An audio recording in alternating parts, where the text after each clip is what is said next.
Hi everybody, welcome to Mark's 900. I'm Mark. Now today I'm going to do a very quick thing on brakes. You see, I've done about 8,000 miles on this bike now, and I have no idea how much brake pad I've got left on these front brakes. And I can see the rear ones. If I look down inside the brake calipers, I can see exactly how much is left on the material on the brake pads. On these front ones, no matter how hard I try with a torch or whatever else, I can't see inside there. So I want to find out how much is left on these, and then if needs be I can order another set. So by taking this off and actually having a look at it, I can make sure that I get the right brake pads if I need to buy them at all. So do I actually need to buy any? And that's the difficult question. You see, I might have done 8,000 miles, but the question is, how much have I used my brakes? Well, most of my mileage is commuting, and that's quite gentle braking, and then I do the occasional bash through the countryside or go on tour with the boys, and there it's not so much braking, but it's a lot heavier. So I kind of think I'll do a bit of a 50-50, a fairly even spread about how I use my brakes. And I think this would be fairly representative for anyone, really. So 8,000 miles, do I need a new set of brake pads? How much have these worn down? Well, stay tuned to find out. What I'm not going to do is tell you how to strip down brakes or put them back together again, because there are people far better qualified than me to tell you about that. What I do know is that I need to wear my protective gloves, goggles and a mask, because brake dust isn't very nice. Okay, there we go then. There's one of the pads. That's the right hand pad as you look down at the back of the caliper. Still got the lines on them, so I guess they're not right down to the metal, but there is literally only a millimetre left. So I think those are due for a change. So I'm going to try and see if there's a serial number or part number on these or something on the back. Clean them up a little bit, get them back on for now, and then order myself some more. So here we go with a view of the brake pads inside the calipers, and you can see that there is just that 1 millimetre left of brake material on them, and there's another view of them there, so definitely due for a change. Well, that's about it. I took it all off and put it all back on inside of about 15 minutes, and I now know exactly what I need to buy and that I need to buy it. The only difficult bit was this little pin that holds the pads in place, because it requires a hexi drive to get that off, and like a normal Allen key didn't seem to be strong enough. So apart from that one there, piece of cake really, 2 bolts there and that one, and the whole thing came apart. So really easy, much easier than a car. And well, watch out for part 2 when I'll put a new set of pads on. Okay, and now for the geeky bit. So I've been out there on the internet looking at chat rooms, forums and YouTube to find out what are the best set of brake pads that I can put on my Z900. Now, each and every time it's come back with the same result. What you need is a set of EBC HH sintered brake pads. Now, I've got a set here, which I've just ordered. In fact, I've got 2 packets of these, obviously one for each side. And the first impressions are that I thought they were going to be a lot thicker. These are actually pretty thin.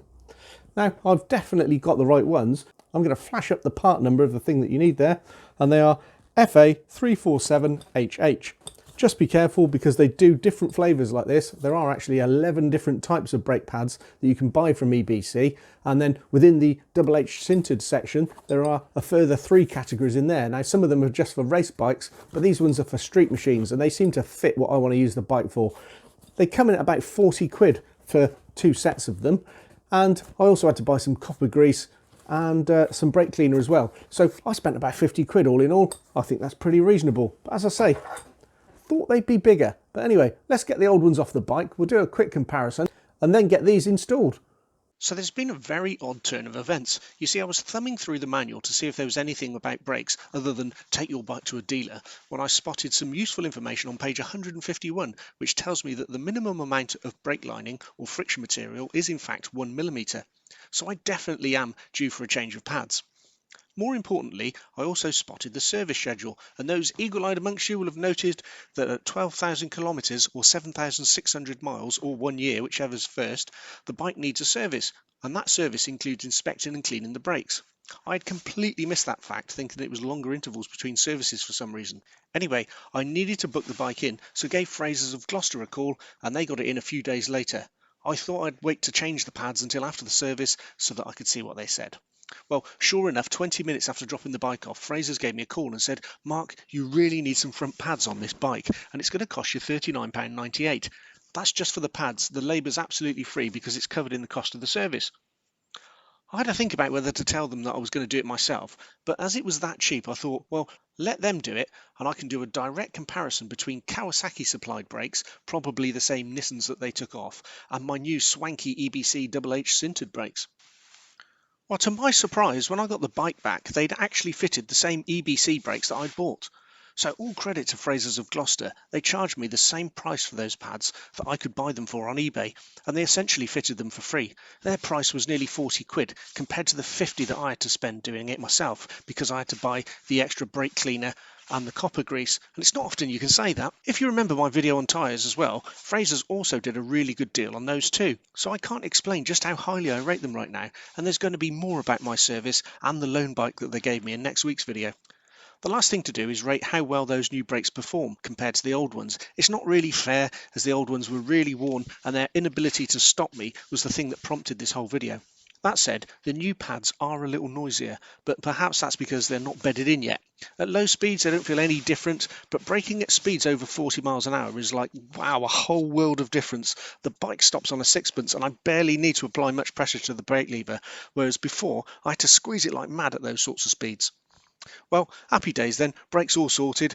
Okay, so I now have some brake cleaner and copper grease on the shelf, but I'll definitely use it for something. And those spare pads, well, I've packaged them back up and I'll stick them on eBay with a full explanation of why I didn't use them, probably along with a link to this video. The last thing I wanted to mention was, just in case you were wondering how much the service costs. So for the 7,500 or 1 year service, it came in at £239.98, and that was including the price of the brake pads. So there you go, that's all for this week. Get subscribed for more clumsy motorbike shenanigans, make sure you check your brakes and keep your chains oiled, and I'll see you soon.